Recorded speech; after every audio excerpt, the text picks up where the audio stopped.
Waldorf Astoria Los Cabos Pedregal is the best Hilton property in all of North America. It is one of the best points redemptions on earth and one of the best hotels in Mexico.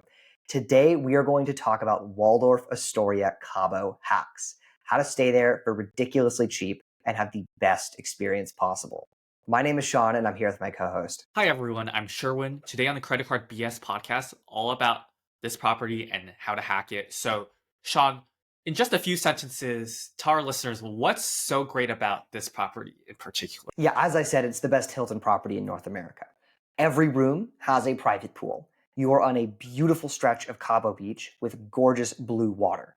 The service is insanely good, especially for a property in North America.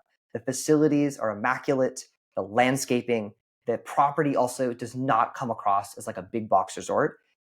Has an extremely high degree of character, especially in the rooms. So it's a personal favorite property of mine. I've been 4 times. Yeah, so you might think, if this property is so great, it must cost a lot, right? And if you're looking at the cash rates on the website, they are quite expensive. We're talking about $2,000 to $3,000 per room per night, even more for some categories and some dates. But let's talk about booking using our credit card hacks, right? So uh, this can actually be a cheaper vacation after applying a lot of these techniques than a lot of other like lower tier properties, to be honest, because of how OP the Hilton credit cards are. So the best way to book, of course, is using a Hilton free night certificate. You can get free night awards from an anniversary renewal on Hilton Aspire card from American Express, or by spending $15,000 on the Hilton Surpass card. So they're not too difficult to obtain. And what's so powerful about these certificates is that they can pretty much, with few exceptions, be used at any standard room available on a planet that's under Hilton. And it does include this property, unlike Hyatt or Marriott or IHG, where they try to cap you the max number of points. This one is truly unlimited as long as there's standard room availability. You do have to call in to book, but it is super powerful. What if you don't have free night certificates, or you don't want to get them, or you want to combine free night certificates with other ways of booking so you can have a longer stay? You can use points. It costs 140,000 points per night. And even better if you can do a 5-night stay with points, consecutive, of course. If you have any status with Hilton, which are super easy to get with any credit cards, you get the 5th night for free. So essentially 20% off. So definitely deploy that if you are able to. Now, what if you don't have enough points? Sean, what do we do then? I mean, buy points, right? We'll buy the points. So Hilton has points on sale very frequently for half a cent each. That means it would cost $700 per night for this hotel, which is definitely not cheap, right? It's a lot cheaper than what it sells for. It'd be over $2,000 a night after tax if you're paying normal cash. The best trick, though, is if you can get 5 nights in a row and get all on points. You can't combine points and certs to make this happen. But if you have 5 nights booked on points directly, you'll get the 5th night free. So it would actually be $560 a night for this hotel.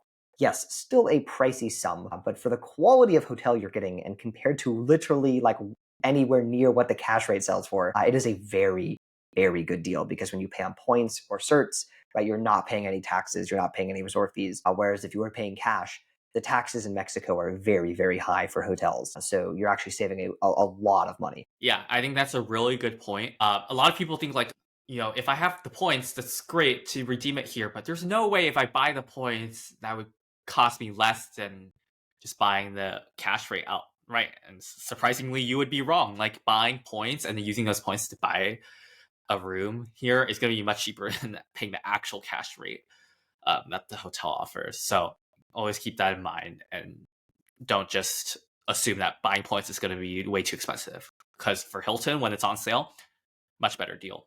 Additionally, for Hilton, when you redeem points or certificates, all resort fees and taxes are included and waived. And that is huge, because I can tell you these fees and taxes at this property are like very high if you're paying cash rates. And nothing is worse than like thinking you've redeemed something for free with your points and then having to show up, pay a bunch of fees. Marriott, nonetheless. Exactly.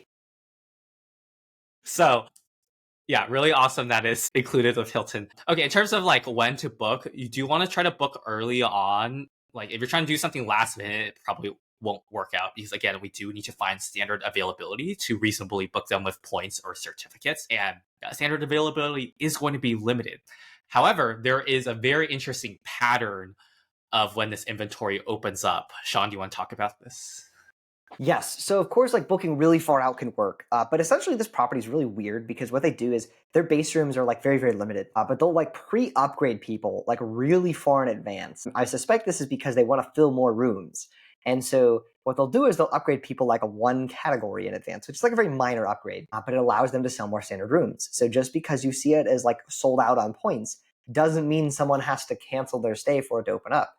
More than likely, they will upgrade someone to like a higher tier and will reopen the room. This can happen at somewhat random intervals. I will say on the note of close-in things, you can actually potentially sometimes do close-in stays pretty successfully, which I've done. The con there is, of course, it can be inconsistent.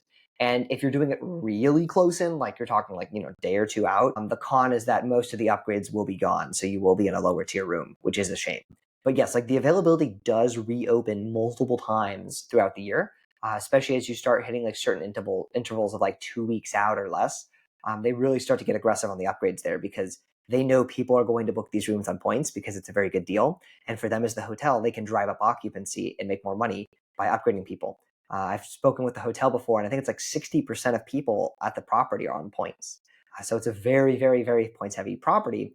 But I can very, very confidently say 60% of the rooms are not base rooms. That's a very, very small subset of the rooms. They're just upgrading people, and that allows more people to book the rooms in advance. Yeah, and speaking of upgrades, status, I found, unlike most Hilton properties in the US, is actually valuable at this property. So Yes. they're very generous with upgrades from my experience. So don't be afraid to request the type of room you want. I mean, worst case, they'll say no, but you'll be surprised by the number of times you're going to be able to accommodate something that normally would seem out of reach. Yes, I know Sherwin, we won't go deep into this, but Sherwin's had some very good experiences at the hotel. So in my experience, so I stayed 4 times. Usually what I've found is they will upgrade to the Dos Mares Junior Suite pretty easily without any pushback. Assuming, of course, like it's based on availability and all that, like they're not going to upgrade you in advance. This is a pretty good upgrade though, and I will say why. The room is not necessarily that much larger than the base rooms or anything like that, but the quality of the room is really good because you got great views. It is a little bit larger, and it's usually in the fact that you either get an additional outdoor fireplace or a hammock in the back of the room. And so basically how it works for the junior suites is they're stacked on top of each other. There's 2 stacked on top, one on top, one on bottom. The one on the top is the fire pit. The one on the bottom has the hammock. Personally, I would request a fire pit room if you are upgraded to a junior suite because the view is going to be better from those because you are on the higher one. However, the pool is larger on the lower one because there's more space down there. So they do have a larger private pool if that's what you want. Personally, I like the junior suite higher up. But I agree with Sherwin that they are generous on the upgrades at this property. This is not a Hilton where they're going to say, we're going to give you a 1 category and that's it. What I will say about the kind of the rooms here is the first like 4 or 5 categories of rooms are all the same in the layout of the room. So it goes King Pacific, King Ocean View Deluxe / 2 Queen Ocean View Deluxe, depending on which room you get, King Teresa, and then the King Vista. The King Vista being the best of these and the highest tier room that does not have a different layout. So it's still like the same layout as the base room, but you are on the top floor and have a really good terrace and a really solid view. I've been in that room category before. It was really nice. The Teresa one has like a bigger balcony, but the vista is on the top floor. What I also will say is the difference between King Pacific, King Ocean, and King Ocean View Deluxe is purely location. So the King Pacific barely has an ocean view. King Ocean View has a good ocean view, but it's in the back. King Ocean View Deluxe is a little closer. The 2 Queen Ocean View Deluxe, I feel like, is misnamed personally. It is the only room on the property that is a base room that has 2 beds in it. Or I wouldn't say base room, but a non-suite room that has 2 beds in it. And I have stayed in this before because I went with some friends. And it's not my favorite room category because the view is, because you're on like not the ground floor, but you're on the second floor and there's this kind of like this roof in front of you, the view is not great. So if you are traveling with like 3 people and you don't mind a rollaway, I would personally, I think it's maybe worth paying for the rollaway if it means you can get a better room, just because I did not personally love the 2 queen room. Okay, there's my rants on the rooms types. Sherwin, do you have any thoughts or anything to add on the room types? Well, I think that's really helpful information to know. I do want to just say in general, this is an extremely nice property. And like, even if you don't get a gigantic upgrade or an upgrade, like you're probably going to have a very nice room regardless. I think even their base rooms are extremely good. They're all ocean facing. They all have their own pools. So, don't stress too much about having to get the perfect upgrade because they're all extremely nice rooms, in my opinion. Okay, the next thing to know about having status at this property is that if you are gold or diamond, you get free continental breakfast for two as part of your booking. And I think that is really nice because food at this property is very expensive. Sometimes it makes sense to just eat a gigantic breakfast and then like skip quote unquote lunch and just eat at dinner. And that can like, if you're budget conscious, that can help you cut down your cost a bit. Yeah, I agree. I think also like, continental, when I hear that, I just have flashbacks to some of the Bonneville properties I've been to with like, this is like a motel breakfast at a 5-star hotel, and they're just saying that. This is not like that. This is an actual good breakfast. Um, every time I've had the continental, I have been very full and very happy with it after. So you can upgrade to the buffet. It's like $20 or $25 per person. I forget. It used to be 10, which was a steal, but now it's a little, pricier. You can do it. Obviously, like it can be definitely worth it. The buffet is great. However, the continental definitely fills you up. It's like you get a choice of like oatmeal or pastries and yogurt, and it's like, and they give you like a pastry basket for the table, and then you can get like oatmeal, fruit, or yogurt. It's a pretty solid breakfast actually. So I don't personally find it worth to upgrade to the buffet. Yeah, I agree for the most part. Continental breakfast is very solid. I do think it does feel kind of cheap that they make you pay for upgrades. It's like $25, which is like sort of an insignificant amount of money compared to like how much these rooms are selling at the property. Yes. But I don't love that, but I do think the continental breakfast that is included with status is quite solid, and I'm fine not upgrading. Other thing to know, late checkout, from my experience, can be quite hard to get, especially if you're upgraded. So just keep that in mind and don't bank on it. They do let you like arrive early to the property or stay a bit later and just chill out, but don't really expect that much early check-in or late checkout. And just keep that in mind if you're planning.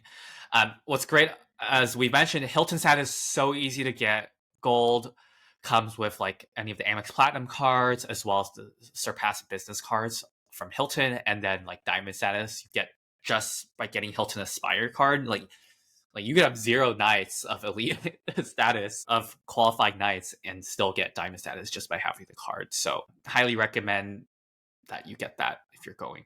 Let's talk about next thing, which is transportation to and from the property. If you are renting a car, they do have free valet parking. So, which is nice that they're not charging you crazy amount of money for valet parking like many resorts do. So keep that in mind. However, if you're not renting a car, there are a few options. Sean, why don't you take us through that? Yeah, so they have their own car service, and it's interesting when you call and ask them about this, they'll tell you it's $160 per way pre-tax. But what's funny is that's for the like higher tier car. That's for the Escalade they have. They actually do have a Chevy Suburban that's $125 each way pre-tax, which for some reason like they never. I mean, I guess they just want to upsell an electric car, but they never bring it up usually unless you ask. That's a nice way to get a little cheaper. Now, yes, that's expensive, $125 per way pre-tax. It ends up being about 160 after tax and like everything. It's like pretty expensive. Few things that one, it is like an hour car ride or like 45 minutes to an hour. So it's a fairly long car ride. And it's not that bad of pricing, given that, of course, you can charge it to the room and use your Hilton Resort credit. So if you have a lot of extra Hilton Resort credit, that can be great.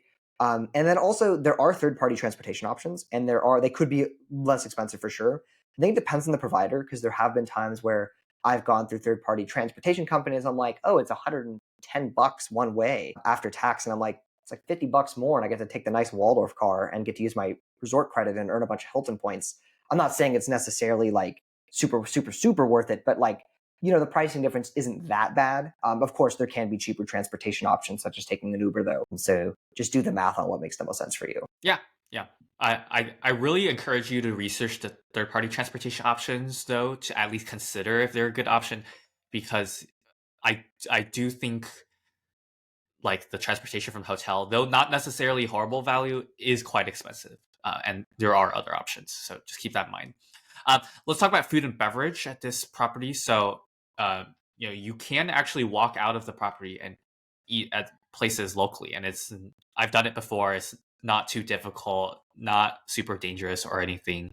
And I highly recommend that you explore if you have the time and desire. But if you want to eat at the property, the food is very high quality, in my opinion, but so expensive. So we'll talk about a Yes. few tips to help make it not feel that much that way. So Sean, go ahead. So I think the main tip here, obviously for breakfast, we talked about just have the continental. That helps a lot. If you can skip lunch because of that, you're off to a great start. El Forellon, we have to talk about it. That's their signature restaurant at the hotel. That's basically you're like on like the ocean cliffs here with the waves crashing up against you. It is absolutely breathtaking. You are going to this property, you must eat there. I would say it's worth the experience. Now, it is ridiculously expensive. Now, how it works is it's a set menu and it's very expensive, right? We're talking like $120 to $160 for a set menu. It depends on the exact like main you order. Of course, there's like wine pairing and drinks pairings. That just skyrockets it. They do let you split set menus. And I'm not even just saying this to be like cheap. I can't finish a full set menu at there myself.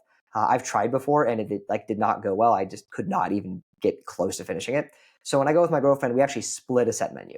And it ends up being fairly reasonable after tip and tax and everything, especially because I'm vegetarian. So I have the vegetarian set menu, which is less money. And so it ended up being, I think, after like doing like a 20% tip and tax and everything, it was like $120 for both of us. And look, that's not necessarily a cheap dinner, but at this place, that is a very, very, very, very cheap dinner compared to what most people are paying. So I think if you can't eat a ton, split a set menu. They seem fine with it. Maybe if you have like 3 people there, split two. If you want to save money, I don't know if the drink pairings are totally worth it.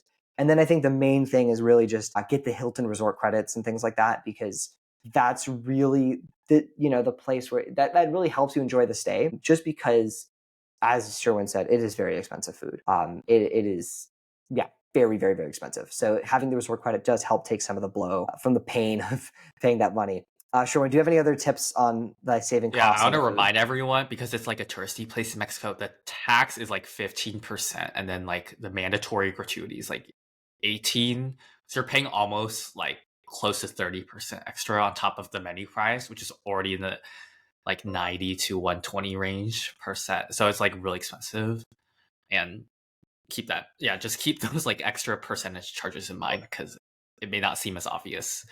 Okay. Yeah, we should talk about the resort credits a bit. So the resort credits we're mainly referring to come from the Hilton Aspire card. So keep in mind, Hilton Aspire card gives you $200 of Hilton resort credit for every 6 months. So you get a set from January to June and another set from July to December. If you have multiple Hilton Aspire cards, you can use multiple of them at once at a property. And yeah, so like it's only a resort, and this property does qualify as a resort, so you're good there. But keep in mind, the charge needs to come from the hotel. So any like prepaid booking you make online is not going to work. But because this allows you to like take money off of your folio, it's very good when you're like booking on points and you're not paying for the room, but you can use it toward incidentals like the food and beverage. So always charge your meal directly to your room. Do not use the card right then and there. It may not work. And then what you want to do is, even before checkout time, but at checkout time or before, you go up there, you whip out your 10 different Aspire cards, you tell them to make a $200 charge on each one of them, and so on and so forth. I'm exaggerating, but I'm also not exaggerating, because I do think the best way to go to this property is with multiple Hilton Aspires, because you're going to get the multiple certs that you can combine together for a longer stay. So it's not just like one night. And then you can do $200 toward your folio on card one, $200 toward your folio on card two, so on and so forth. Yeah, I totally agree. I think I'm always the guy there that shows up with like the 8 cards at checkout, and I always like show up like early to checkout because I'm like, look, I'm sorry you got to do this, but it's me again. I'm getting ready, and so yes, that is like the only way at this property that I can like enjoy myself, because I'm at a nice resort in Cabo. I want to order the burger at the pool, or I want to have a nice dinner. And if I'm like, oh, this is going to cost me $150, I am not going to be enjoying that meal very much. So having these guests, like, it is money that, like, I, still spending, but it does help a bit, especially because they are very generous on the amount of credit you get with the Aspire. One of my tips is that if you have a Hilton Aspire credit expiring, you don't know how to use it, this property does let you use pre-credit card authorization forms. So you call them up, you say, I want to authorize my credit card to prepay some of my folio bill, not prepay like the stay, just part of my folio. And then you fill out the form. They'll let you do up to $500, prepaid. I'm not sure if this works stacking if you have like multiple reservations on different accounts. My guess is that it would. And so you can prepay, these resort credits, which I've done before. And at least when I did it, it's the same payment processor that the hotel uses at the front desk. So it actually codes properly. And then you have this big resort credit on your bill that you can now, like, have extra credit to use if you weren't sure how to use it, if you have a stay coming up in a while. I think it's a really good example of why having these Aspire cards, especially multiple of them, can make sense, right? Let's say I have like 3 Aspire cards. I'm paying, it's $550 per card, but I get the free night every year. And then I'm able to book the 3 nights at Waldorf Cabo, and I can use the airline credit to fly to Cabo, and then I can use the resort credit to pay for all my food. It really makes sense. I think it's a great, great usage there. And then 2 other tips I just want to mention about the hotel. The pools do get crowded.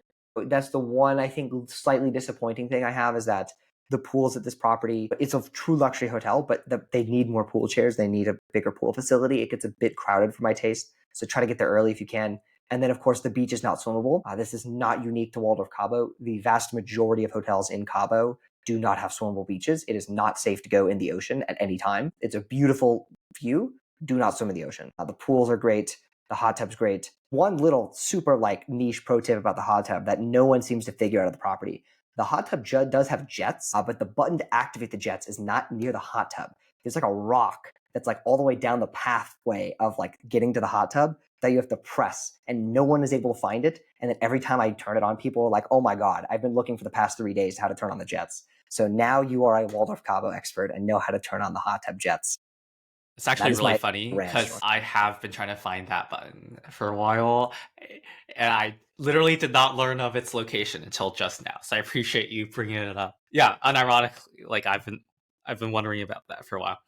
Okay, I do want to add one last thing before we wrap up, is that there's actually another set of credits you can use aside from the Hilton Aspire Resort credits. These are the quarterly $50 credits from the Hilton Surpass card. They've also added it to the American Express Business Platinum card. You do have to activate that before it'll take effect, so make sure you do that.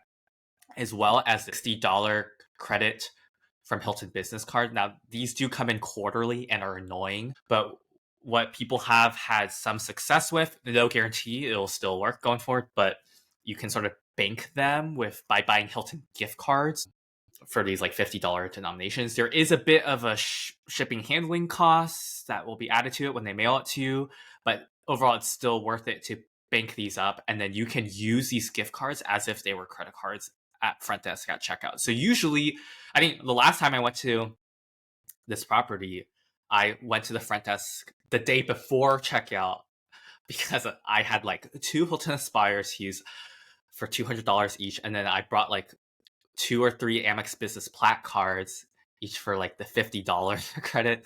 And then I brought like 3 gift cards that I had banked from Business Plats and Surpasses. So like you can combine all of these to try to wipe as much as possible off your folio, and then the rest put it on like Hilton Aspire for the best multiplier. Great tip. Yeah. I think sometimes you got to be comfortable being that guy at the property. I have been that guy many times at various Waldorf hotels. Yes, it's a little embarrassing walking up with like, I think at the Waldorf Maui once I had like 8 or like 10 gift cards or something. It was actually like ridiculous.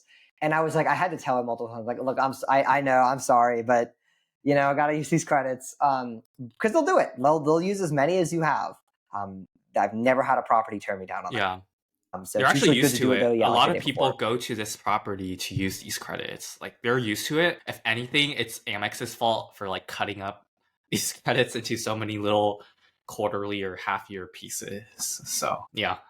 Cool. So if you found today's video interesting or helpful, please give it a like and subscribe. If you're interested in opening any cards, please consider using one of the links down in the description below.